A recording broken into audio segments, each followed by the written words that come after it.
இதுலேயும் ஒரு ட்ரிக்ஸ் இருக்குமா, இதுலேயும் ஒரு ட்ரிக்ஸ் இருக்குது. அது என்னன்னு சொல்கிறேன் பாருங்கள். இதா பாருங்கள், இது ஒரு கொத்து, இது ஒரு கொத்து. இது பூத்துட்டாங்கன்னா இதை சுத்தமாக இப்படி கிள்ளிடணும். இந்த இதில் வந்து பாருங்கள் எத்தனை கொத்து இருக்குது பாருங்கள். இதையும் கொத்தா அப்படியே அப்படி பிடிச்சி கிள்ளி உடச்சி போட்டோம்மா. அப்படி இல்லைன்னா நம்ம பூ பறிச்சுட்டு விட்டோம்னா பறித்த இடம் வந்து ஒரு மாதிரி பூக்கள் இல்லாமல் இருக்குமா, அது திரும்ப வளர்ச்சி அடையும்.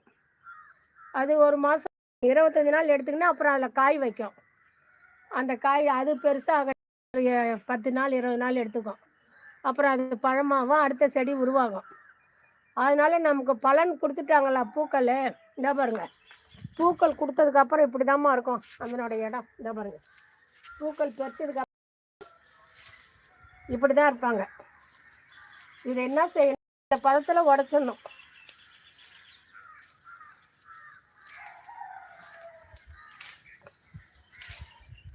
இதுக்கு புண்ணாக்கு தண்ணி ஊற்றணும். இந்த பாருங்க, இந்த மாதிரி இருக்குல்ல உடச்சிடணும்.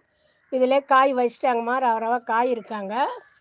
இந்த மாதிரி தெரியும் போது நம்ம டக்கு டக்கு டக்குன்னு உடச்சி போட்டுடணும்மா. அப்போ தான்